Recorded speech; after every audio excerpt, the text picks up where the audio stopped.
France's colonial chains, the systematic exploitation of black biblical Israelites.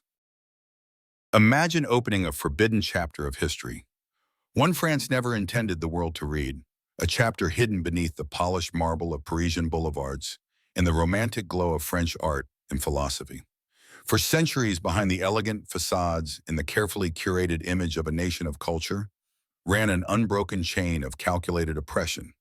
This is not merely the story of colonial rule, it is the blueprint of domination, a system engineered to strip the black biblical Israelites of their autonomy, to twist their faith into a weapon of compliance, and to erase their identity beneath the folds of the tricolor flag. It is the tale of an empire that preached liberty while perfecting subjugation, that recited fraternity while severing communities from their own roots, that exalted equality while enshrining inequality in law, economy, and memory. Today, we pull back the curtain on what the textbooks never dared to say. We walk into the archives they tried to lock, and we speak aloud the names they tried to erase. And as we confront these truths, let them not vanish once more into silence. Subscribe to this channel so the voices of the forgotten may rise again. Share your thoughts in the comments, for history is only alive when it is remembered, spoken, and challenged. The Velvet Glove, Iron Fist. How France cloaked oppression in civilization. To speak of France in the 18th and 19th centuries is to summon the image of salons littering with philosophical discourse, of revolutions that dared to place liberty, equality, and fraternity at the heart of political life, of a nation that claimed to hold aloft the torch of reason to banish the shadows of ignorance. And yet, the greater the light France projected upon herself, the darker the shadows it cast over lands far from the Seine. In the mirror of her own self-congratulation, she appeared as a liberator of the human spirit. In the eyes of those bound beneath her colonial yoke, she was merely another empire of conquest, dressed in the silk robes of moral superiority and wielding the same instruments of subjugation as the tyrannies she professed to despise. The civilizing mission, that talismanic phrase polished in the rhetoric of Parisian academies and repeated in the dispatches of governors, was not the benevolent invitation it pretended to be. It was calculated theater, a performance staged to conceal the brutal machinery beneath it, the velvet glove finely stitched to hide the iron fist that would grip an entire people until they were molded in the image of their conqueror. The black biblical Israelites, heirs to an ancient lineage forged in the crucible of exile, diaspora, and survival, encountered in France not a messenger of progress, but an architect of redefinition, intent upon dismantling the cultural architecture that had preserved them through centuries of trial. The so-called upliftment offered by France was never a recognition of inherent dignity, never an acknowledgement of their unique spiritual inheritance. It was a project of reconstruction not for their benefit, but for the convenience of empire. Schools heralded as temples of enlightenment were in truth laboratories of erasure, where the living memory of ancestors was quietly replaced with the sanctioned narratives of the metropole. French did not enter their lives as the language of mutual understanding. It entered as the language of survival, a passport to navigate a system where every path to bread, shelter, and safety was guarded by the requirement of speaking in the tongue of the colonizer. Songs once steeped in the cadences of their faith songs that carried the story of Moses, of Zion, of exile and return, were muted beneath the weight of catechisms, recited not as affirmations of ancestral truth, but as instruments of theological domestication, each phrase stripped of the liberating resonance it once bore. The irony was so sharp it bordered on the obscene. A nation that had inscribed the rights of man into the charter of modern politics was at the same time constructing an intricate legal, intellectual, and theological apparatus to deny those rights to men and women whose only disqualifying trait was the depth of the melanin in their skin. This was not the naivete of a well-meaning but misguided nation. It was policy cold, deliberate, and codified in the quiet calculations of colonial offices, where bureaucrats and bishops plotted not merely the governance of territory, but the reshaping of souls. Here, governors' decrees and missionaries' sermons met in perfect accord, working in tandem to convert the Israelites not into French citizens, but into pliant subjects bereft of the inner fortitude that comes from knowing oneself on one's own terms. To the casual eye, to the tourist peering from the deck of a steamer, or the philanthropist reading a colonial report in Paris, the sight of new roads and railways, the sound of children reciting in classrooms, might have seemed the unmistakable signs of benevolence. Yet every stone in a colonial road was laid atop the bent backs of laborers compelled by taxes they did not choose. Every steel rail the scar of a field emptied of its farmers. Every printed page in a French schoolbook an act of quiet violence, excising the words of grandmothers and elders from the memories of the young. These were not gifts, they were instruments, the tools by which the empire bound its subjects not only to its economy and laws, but to its vision of the human.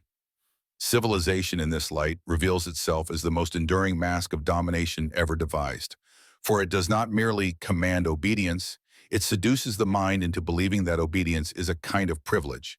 It reshapes the heart so that the captive comes to love the chains, so long as they are polished and named progress. And so, beneath banners proclaiming the forward march of humanity, the French dismantled not merely livelihoods, but the deeper architecture of identity, until an entire people could be made to look upon the mirror of their own history and see not the reflection of their ancestors, but the portrait France had painted for them, a portrait in which the features of the black biblical Israelites had been so carefully altered that they became strangers to themselves. This was the empire's genius, to commit an act of cultural theft so complete that the victim might, in time, mistake it for a gift. And thus, under the silken glove, the iron fist pressed on not with the crash of armies alone, but with the quiet, grinding persistence of a philosophy that cloaked domination in the very language of enlightenment. Faith under siege, the weaponization of religion against black biblical Israelites. If political conquest was the first blade, severing the visible structures of self-determination, then spiritual conquest was the second, and perhaps the sharper, for it sought not the destruction of the body, but the capture of the soul. Not the breach of a fortress of stone, but the occupation of the citadel of meaning. France, with the cunning of an empire seasoned in the subtle arts of dominion, understood an ancient imperial truth. No people remain long in bondage if their inner world remains unconquered. To subdue a man's hands is to restrain him for a day. To subdue his faith is to claim him for generations. The black biblical Israelites, whose belief had long been both shield and sword against the tides of exile, slavery, and dispersion, now faced an adversary intent not merely on breaking their chains, but on redefining the very God who had once broken them. The missionaries who entered their villages came not as neutral heralds of glad tidings, but as architects of cultural realignment, bearing not only crosses, but the blueprints of a spiritual reordering. The sacred texts, once the inexhaustible wellspring of their ancestral resilience, were introduced not to affirm identity, but to overwrite it. The Exodus narrative, a living flame in communal memory, that for centuries had proclaimed divine deliverance from the Pharaoh's grip, was cooled into a moral tale of obedience to divinely sanctioned rulers, as interpreted by the clerical authorities in Paris.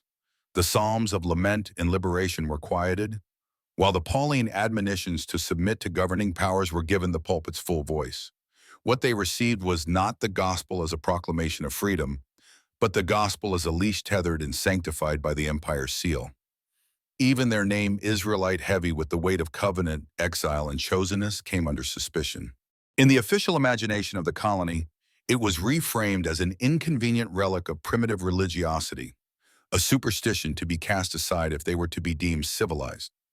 In its place, the empire imposed the designation Christian subjects, a label that spoke less of spiritual rebirth than of bureaucratic classification within the machinery of dominion. Churches were raised in their midst, not as sanctuaries for the people, but as sanctuaries for the empire's narrative. Their very walls absorbed sermons screened for loyalty to colonial order. The pulpit, once the place from which prophets summoned the people back to God, became the perch from which appointed voices called them forward into docility. Pastors were chosen not for the fire of conviction or the depth of theology, but for the smoothness with which they could weave the will of heaven into the decrees of the governor's office. On Sundays, the word of God was braided seamlessly with the word of Paris, until the sacred and the political merged into a single stream of obedience. The people, seated in the pews, still felt the echo of their ancestral songs stirring in their hearts. Yet their lips were compelled to sing refrains approved by the empire. It was not the lash of the whip, nor the iron of the shackle that dealt the deepest wound. It was the slow, persistent erosion of meaning. Imagine the agony of hearing the same holy words your grandmother once whispered beneath the starlit skywards that had the power to lift you above the reach of your oppressors, now spoken in a language alien to your soul, carrying a message that transformed your God from liberator to taskmaster. Imagine the quiet violence of having your history recast as myth, your hope rebranded as naivete, your identity reduced to a footnote in the empire's sprawling narrative. This was no accident of cultural exchange. It was the deliberate strategy of a power that knew how faith could kindle rebellion and thus sought to extinguish the flame by reshaping the altar. France's genius lay not merely in building armies or railroads, but in penetrating the innermost sanctuary of a people's belief and rearranging the furniture of their worship so subtly that, in time, they could no longer tell what was theirs from what had been imposed. And France knew, perhaps better than any empire before it, that when a people forget who they are in God, when their songs no longer recall Egypt's defeat and the parting of the sea, when their sacred texts no longer whisper of a promised land beyond the reach of tyrants, they will serve any earthly master without question, even to the end of their days. Gold, blood, and silence, the economic engine of France's hidden empire. Colonialism, stripped of its gilded rhetoric, has always been about extraction, the taking of resources, whether mineral, vegetal, or human, from the periphery to nourish the center. In the case of the Black biblical Israelites, France found in one stroke the richness of the earth and the resilience of a people, both to be mined with equal fervor. The land they inhabited was generous. Beneath its soil ran veins of mineral wealth. Its fields yielded coffee, sugar, and cotton, and its forests held the hardwoods prized in European drawing rooms. Yet the empire's most lucrative quarry was not in the rock or the root, it was in the sinew, sweat, and unyielding endurance of the Israelites themselves. In this design, the human body became the first and most valuable raw material, and its labor the lifeblood of the colonial machine. The economic model France perfected was a work of cold genius, elegantly cruel in its simplicity. First, sever a people from the means to sustain themselves independently. Then, create dependencies that only the empire could satisfy. Finally, ensure that every path to survival passed through the toll gates of colonial enterprise. Into the markets of the Israelites' towns and villages flowed the goods of France: cloth, tools, salt, even the staples of daily life, sold at prices that undercut and dismantled the indigenous crafts and trades which had sustained communities for generations.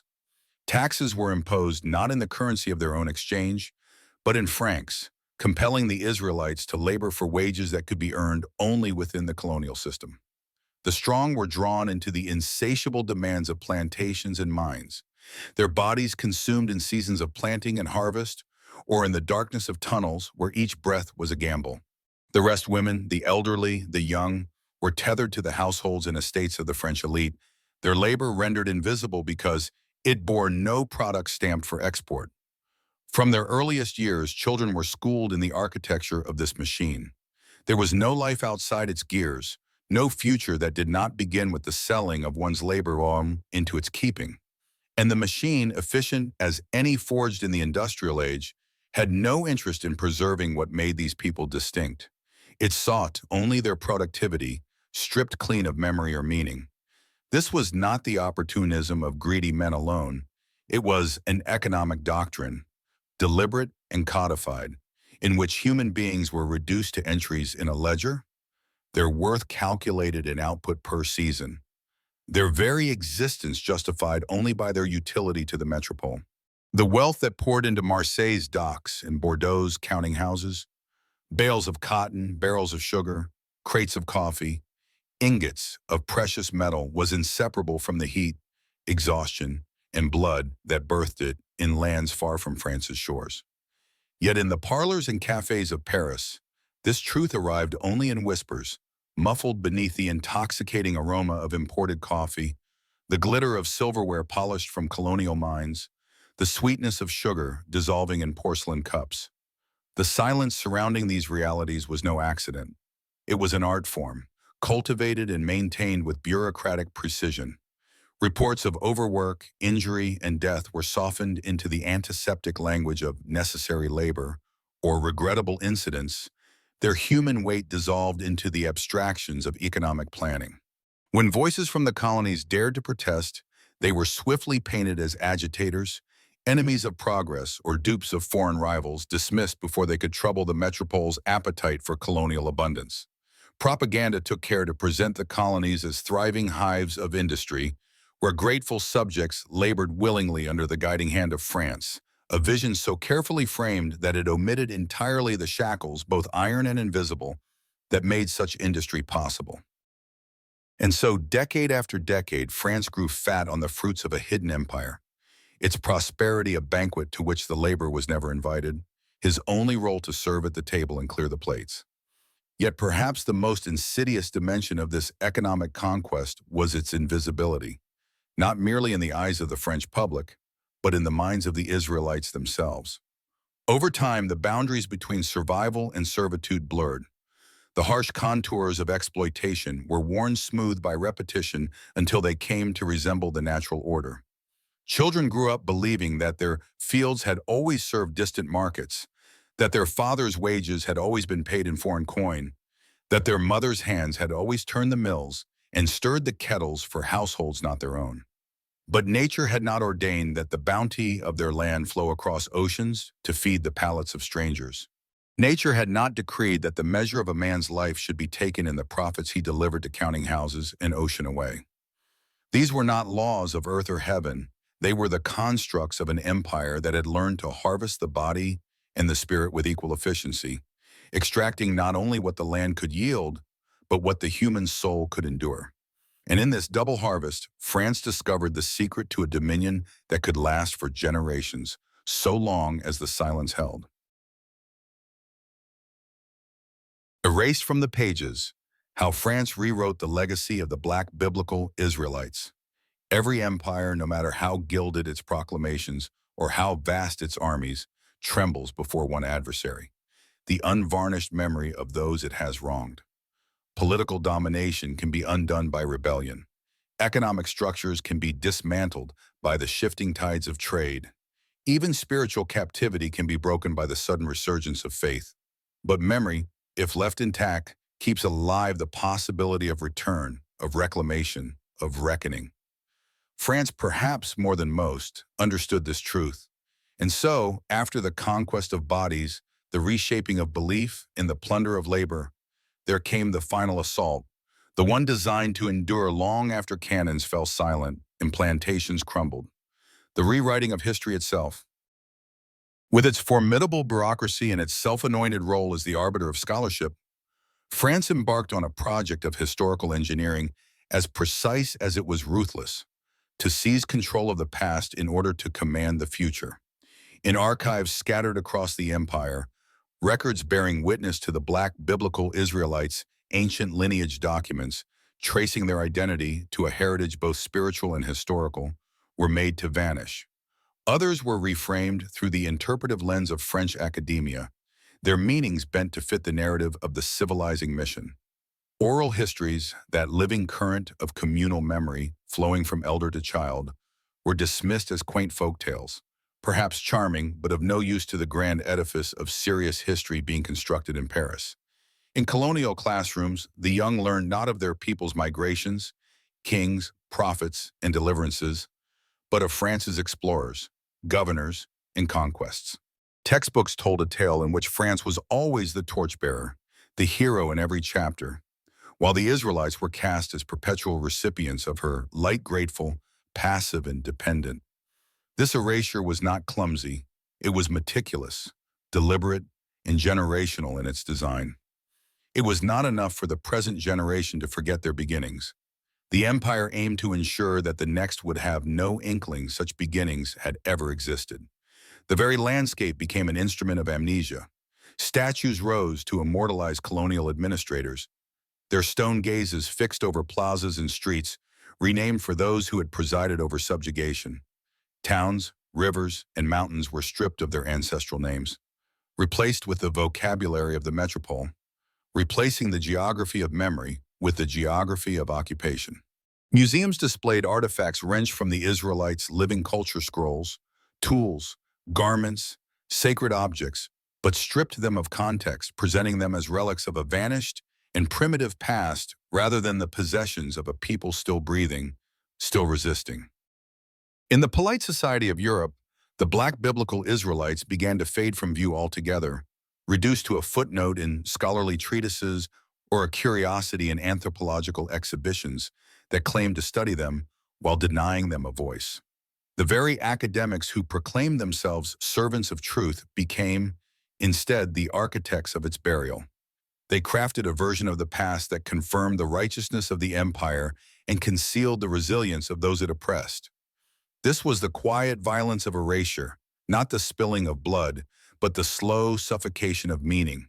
Not the destruction of bodies, but the destruction of the story that gives those bodies their dignity and direction. And yet history has its own form of rebellion. Beneath the imposed order, beneath the renamed streets, the rewritten textbooks, and the carefully curated displays, the truth found places to hide. In songs sung in low voices after nightfall, in proverbs whispered from mother to daughter, in the stubborn retention of a prayer uttered in the language of ancestors, the real story persisted. It moved through kitchens and fields, through marketplaces and back rooms, carried in the rhythms of speech and the rituals of mourning, waiting for the moment when it could speak again in full voice. France's colonial chains were never forged solely of iron. They were fashioned from the raw materials of language, scripture, commerce, and the careful curation of memory. To read this history is not simply to learn of past injustice, it is to feel its pulse still beating in the present, in the silences that shroud certain truths, in the absences where monuments should stand, in the selective remembrance of some names while others are forgotten. For those willing to listen, the story of the black biblical Israelites is not merely an account of suffering. It is a testament to the endurance of identity against every calculated effort to erase it. Against the empire's archives, they carried their own invisible library. Against the empire's monuments, they carried their own invisible saints. Against the empire's rewritten past, they carried the stubborn truth that could not be burned, buried, or renamed. They remain an unbroken thread woven into the tapestry of human resilience, a living witness to the fact that even the most meticulous erasure cannot unwrite a people who remember themselves in the marrow of their being.